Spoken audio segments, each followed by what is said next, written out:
looks like we are live here. Thanks so much for tuning in, everyone. Hope that you all had a great weekend. And we, of course, have another incredible guest in Julian today. So, welcome. And for the folks that are here for the first time, just wanted to go over some quick house rules.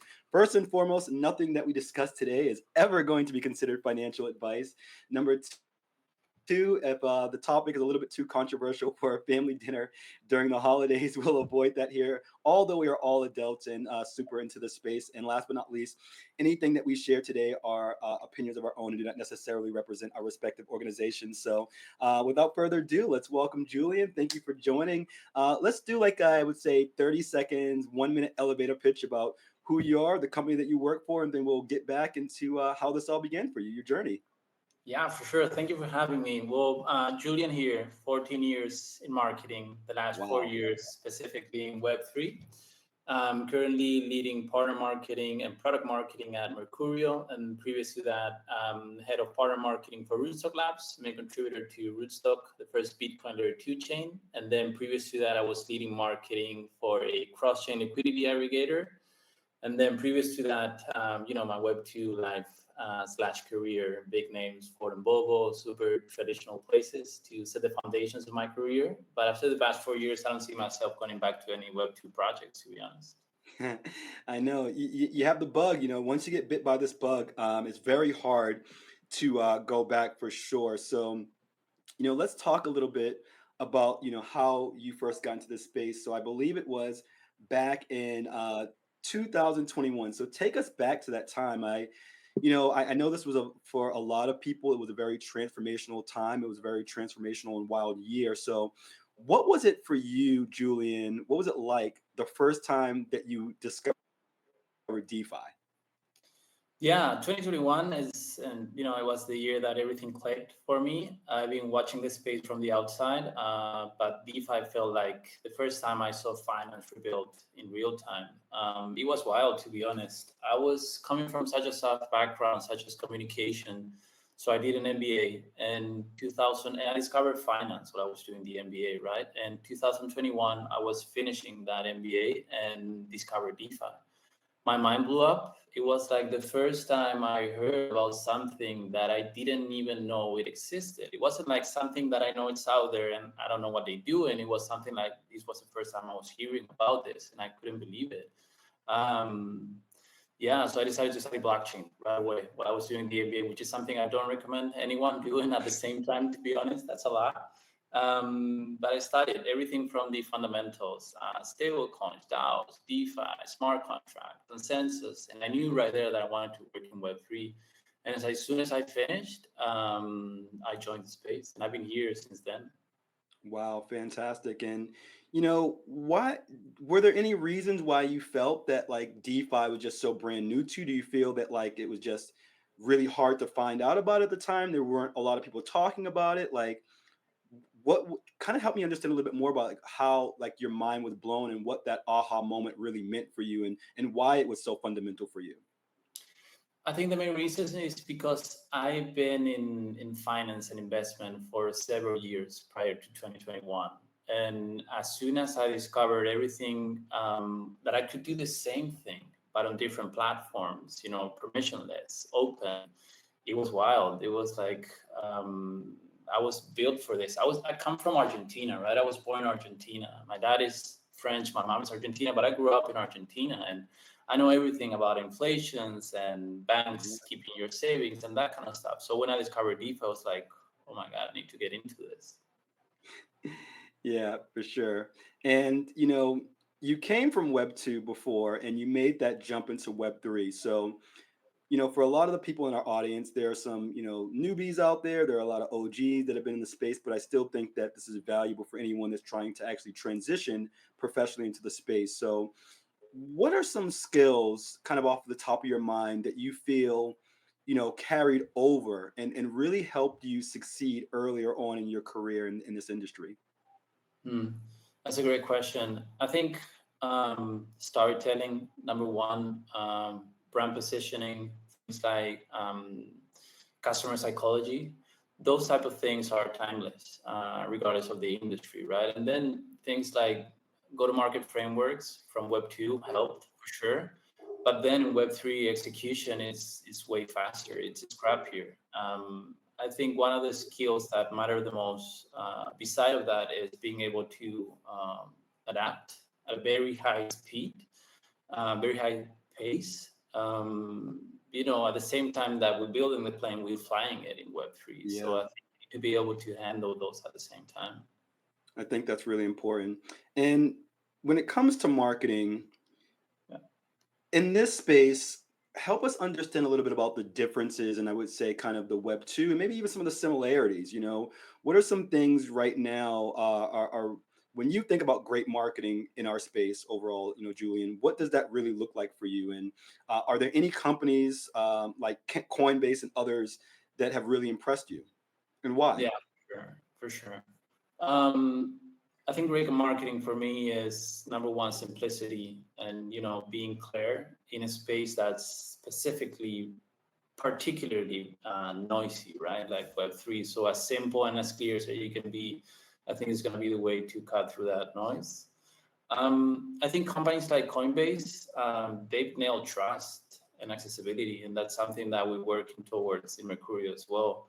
The best campaigns out there, in my opinion, are the one that cut through that noise, that cut through that jargon, and make people feel like the use case and the product is actually built for them. And I think Coinbase had a great ad on specifically for that, because not everyone out there is a degen, and if we want to keep onboarding new users, we need to start having conversation with people who are not degens, right? Mm, um, so I think if you're able to be clear, if you're able to keep it simple as you can, um, you're gonna cut through that noise.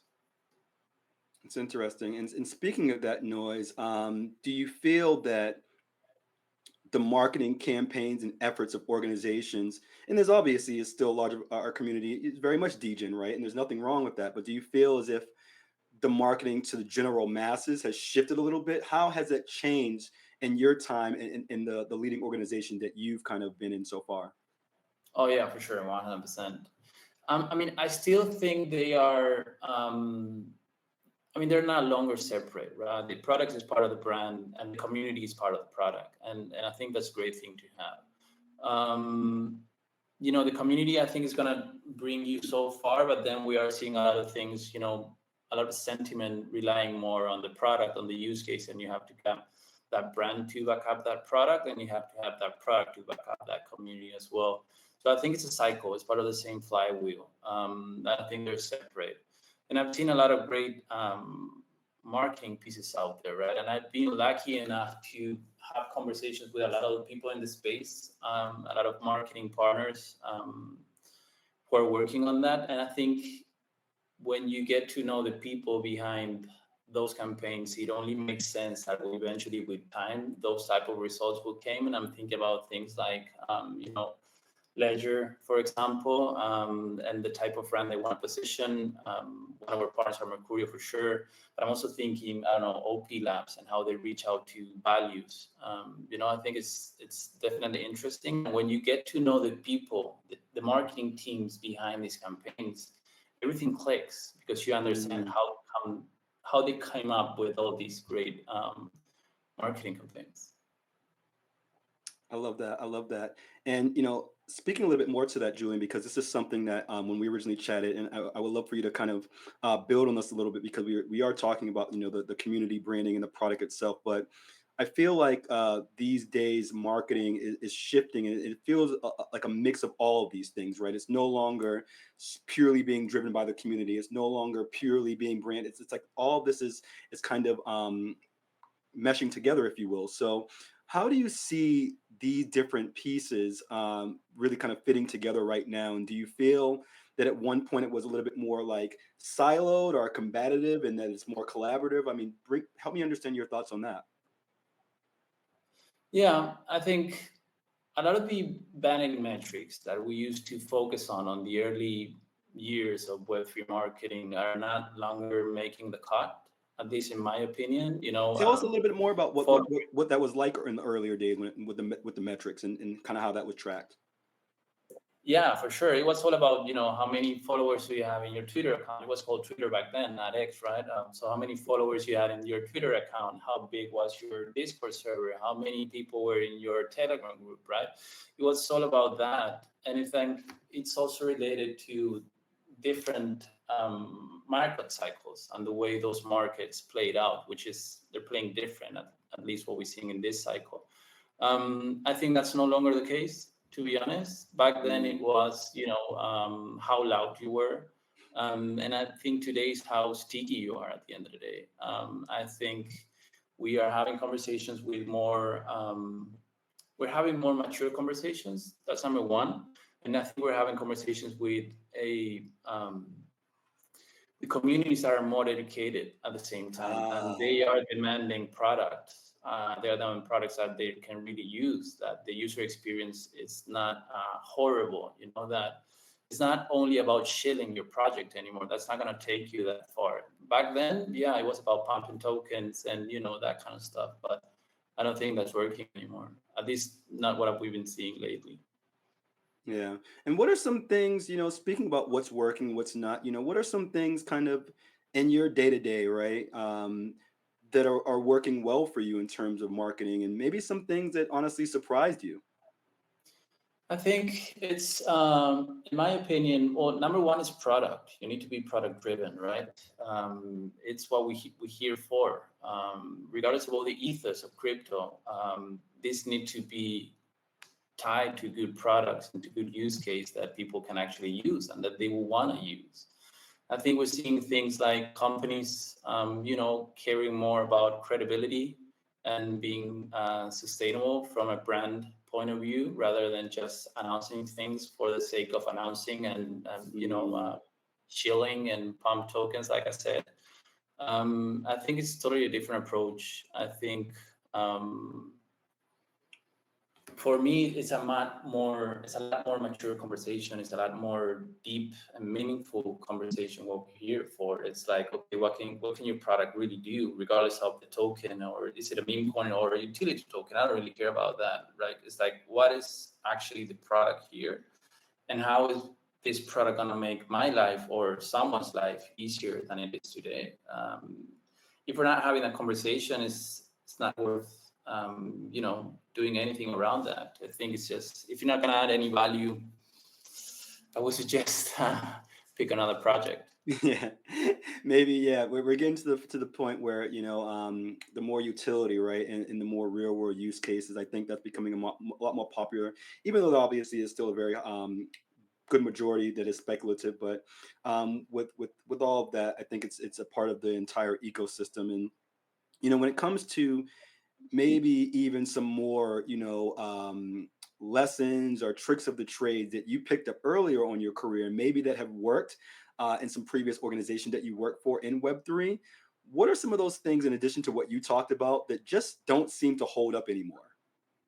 Hmm.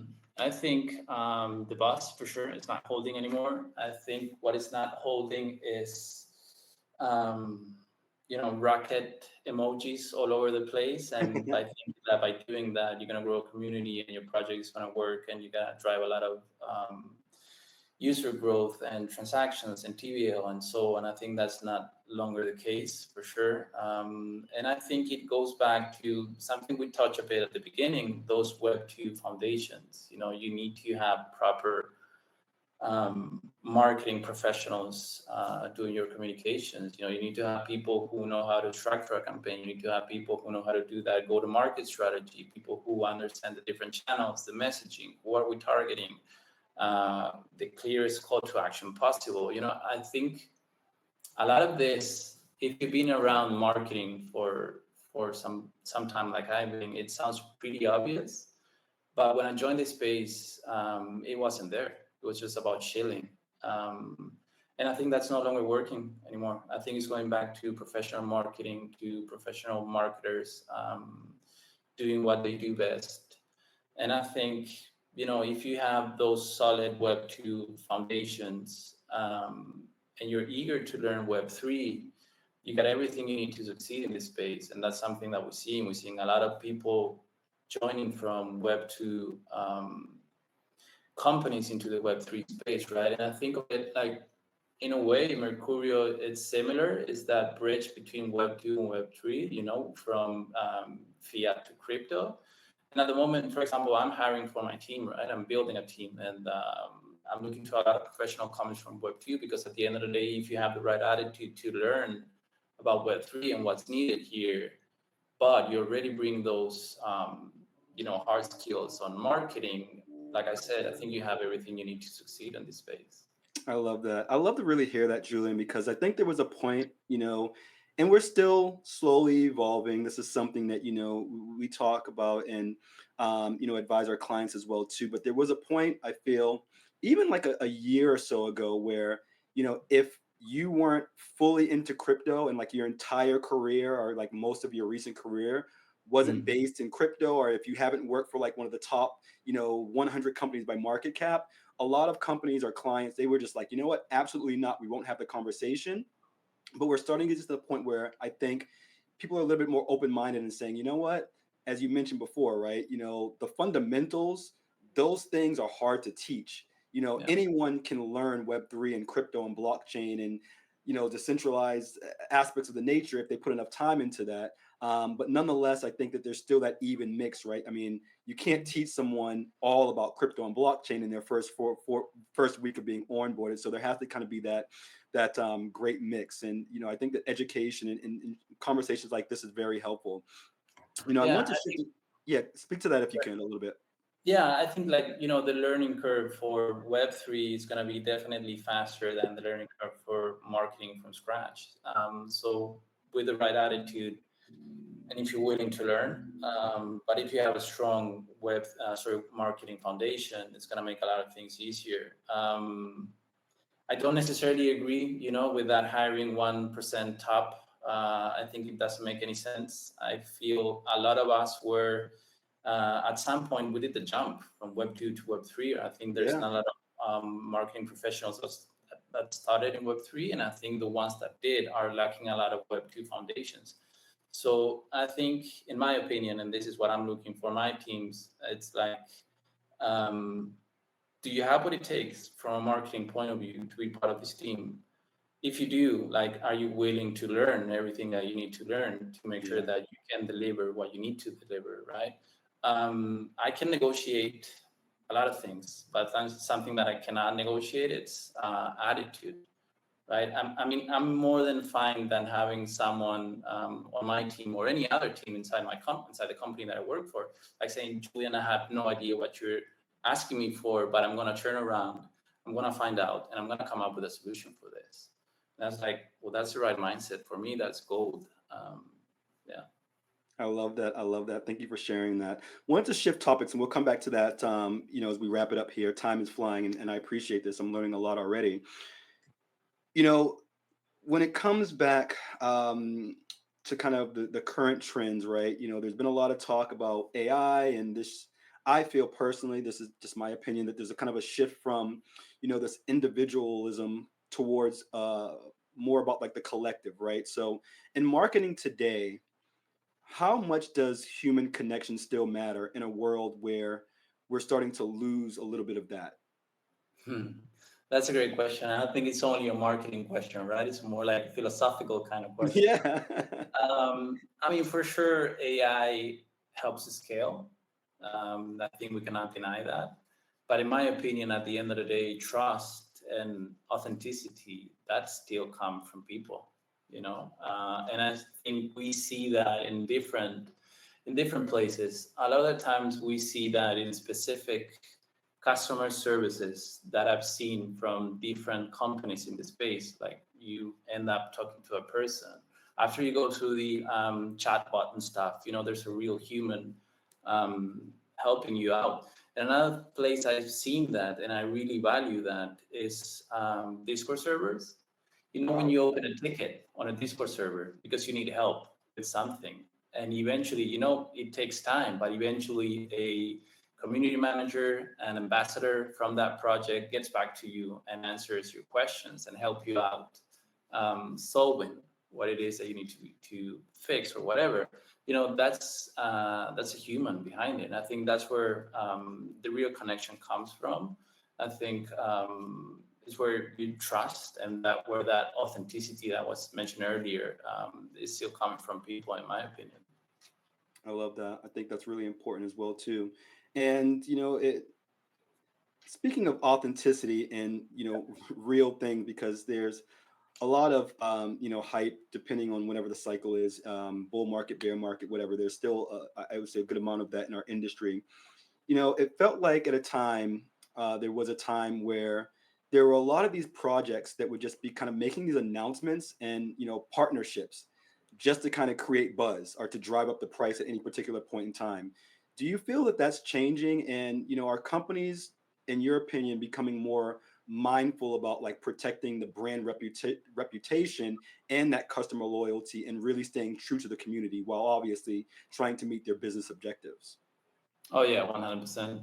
Because I think from a marketing point of view, we are shifting away, like I said, from those vanity metrics, right? So it's not about announcing a new partnership every single day that doesn't bring any value to our users or our community. I think it's about partnering with the right companies out there. It's about building that credibility, making sure that it's sustainable for your brand in a long term. I don't really care about the buzz. I don't. We're not looking to pump any tokens. Um, I think a partnership with a partnership without a real product value at the end of the day is just noise, and I think people see through that noise very fast. Yeah, and I think it's a lot. There's still a lot of it, and I think that people becoming even more creative in creating that noise. But this is good that I think that, as you mentioned before, the community and people are getting more educated. They're able to tap into different sources, and it's really kind of just a complete different switch. But there was a very popular musician artist that came up with a token. We won't say the name, but recently it didn't do too well in terms of the turnout for a majority of those users. And I was Mm. just online looking on X, and it was just like it was really interesting because I remember the first time that this came about, there were like a lot of people that were like all driven to it, and now like people are just like, what did you expect to happen? Like, never invest in this. This is what's going to happen. So, like, in a very short amount of time, right? I think that even newbies and people that weren't familiar with like rug pulls and what that was all about, our projects that were truly driven on hype, they're starting to even understand more and start to see these trends. And then they're also going out and they're educating other people. And that's what I really love about this space, is that there's still this feeling that people that are in the space for the majority want to continue to educate and spread the knowledge, and it's not just kind of kept to a select few of individuals, which I think is really powerful. So we're almost running out of time here. I would love for you to tell me more about Mercuryo, right? What are the problems that you guys are trying to solve, and what made you join this organization in the first place? Yeah. Yeah, I think of Mercurio like, we're trying to bridge that gap between fiat and crypto. So what we do is we help platforms with on and off ramps.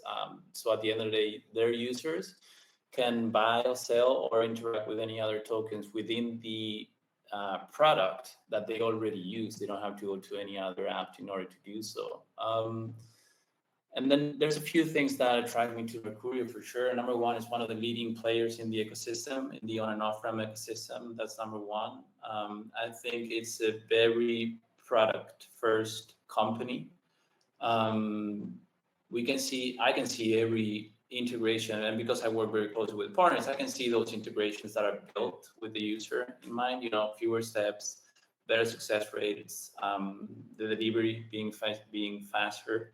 That's number one. And then the other thing that drove me into Mercurio for sure was the team. Solid team. It's a company that started 2018 with a few founders, and last year it had 200 employees, and this year it's Wow. touching 300 employees. And I'm growing the team at the moment, right? So solid team, very solid internal marketing team, great managers to work with, and they gave me the opportunity to jump in, lead two functions at the same time, grow the team, start implementing the things that I think needed to be implemented, and yeah, that's what drove me. I love that.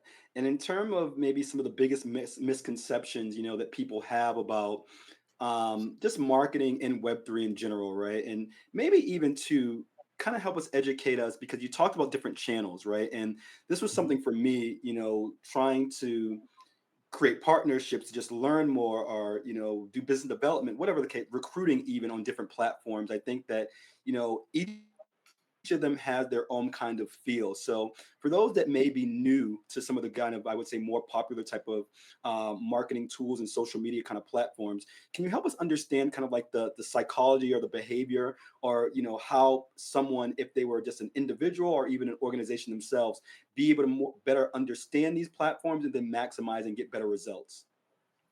Yeah, for sure. I think one of the biggest misconceptions about Web3 is that it's not all memes and community hype. And I think we touched on this a bit earlier, right? Right. But I'm very convinced that nowadays it's less and less about memes and community hype. I think if you get to work around Web3 doing marketing, it's actually, in my opinion, one of the most strategic type of marketings out there. You need to be able to balance compliance, product, education, a grassroots community, different channels, content, design, partners, all of that at the same time, right? Like I said, you're building the plane and you're flying it at the same time. In my case, right, I'm leading different functions. I'm hiring for the team, and we launched a huge campaign with Coinbase and MetaMask 2 weeks ago. Awesome. Tell us a little bit Yeah, more about that too. sorry. So I said, that's awesome. Tell us a little bit more about that. How did that all come to be? Yeah, for sure. It came up with, conversations with the partners. And what we're doing is we are subsidizing 50% of the fees for users who on base USDC into base, sorry, who on ramp USDC into base through MetaMask. So it's exclusive for MetaMask users. But then, you need to be able to understand all of the partners' different products. You need to be able to understand what's your company goal. You need to be able to understand, how you work around compliance, legal, product, timelines, design, being able to have everything ready to execute. And then once the campaign is deployed, okay, can you read on-chain data to understand how your campaign is performing? And based on how your campaign is performing, okay, now let's make all the adjustments that are needed in order to make the campaign perform best. So, I think it turns you into this all around, if you're good enough, it turns you into this all around strategic marketer I love it. who can work at a really high pace at the same time. Yeah. Yeah, it's interesting. I mean, even in my role, right? I think that within any company in this space, the idea of just wearing one hat and one hat alone in your career, whatever discipline you're in, I think that's a little bit short-sighted because you do have to be so versatile. And I think that what you were just touching on, Julian, is being able to collaborate and communicate with all these different departments, which is really super exciting. When the industry gets tough, we got a couple more questions here before we wrap it Yeah. up. But when times get tough, and we do have our share of ups and downs in the industry, um, as always, right? What kind of keeps you motivated and really continues to keep you wanting to push forward and get through all those downs to see the ups again? That's a great question. In my case, it's long-term conviction in crypto. I think cycles come and go, and I've been lucky enough to been working consistently for the past 4 years in this space, and I've been lucky enough to work through bear markets, right? And I remember being part of projects and the founder saying, "Hey, this is how cycles go. Let's just keep our heads down and keep building." Um, and I think at the end of the day, for me, like I said, it's conviction. I think what we do in is something that's, if proven successful eventually, which we're seeing already signs that it is, it has the potential to make things a lot better than they are right now. And that for me motivates me to, get out of bed every single day and do my best.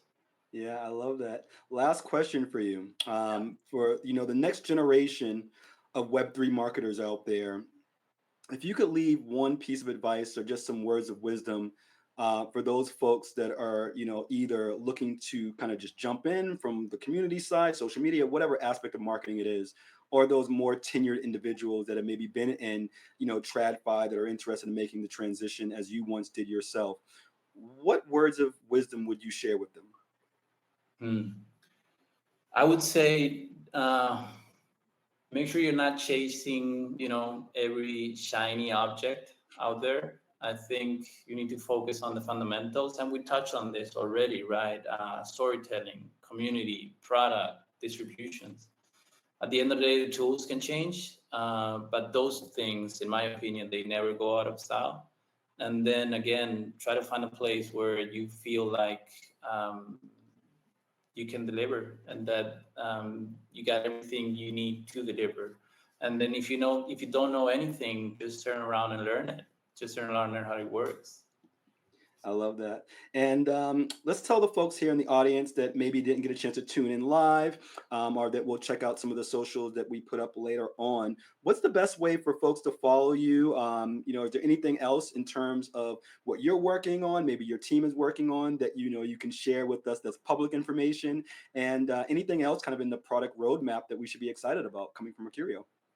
Yeah, for sure. In order to reach me, LinkedIn, Julian Bachelet. If you find me, just shoot me a DM. More than happy to have a chat with anyone out there.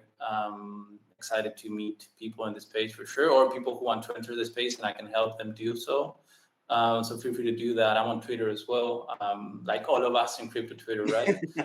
And then specific from Mercuryo, I think, like I said, we're growing the team. We're looking for marketing professionals to join us.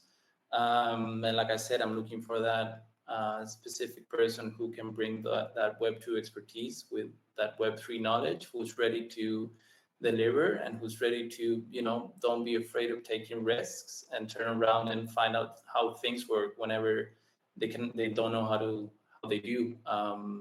So yeah, more than happy to have a chat with anyone who wants to reach out. Awesome, fantastic. Well, this has been a lovely conversation. Just a little bit over our expected time, but I really gained a lot from this and really enjoyed having another conversation with you, Julian. We'll definitely be in touch here. But for everyone that got a chance to join us here, I hope that you learned something valuable, these words of wisdom. This is what it's all about, and continuing to educate the community. And you guys could have been doing anything in the world, but you chose to join us here today on a Monday to kick off the week with this incredible conversation. Thank you so much, Julian, and really looking forward to staying in touch and seeing what the team over at Mercuryo does. And for the folks that joined us, thank you all so much today. Look out for some short clips coming up on socials, and we'll get this full episode uploaded rather on YouTube soon. But thank you, everyone. Have a great day. Take care. Bye.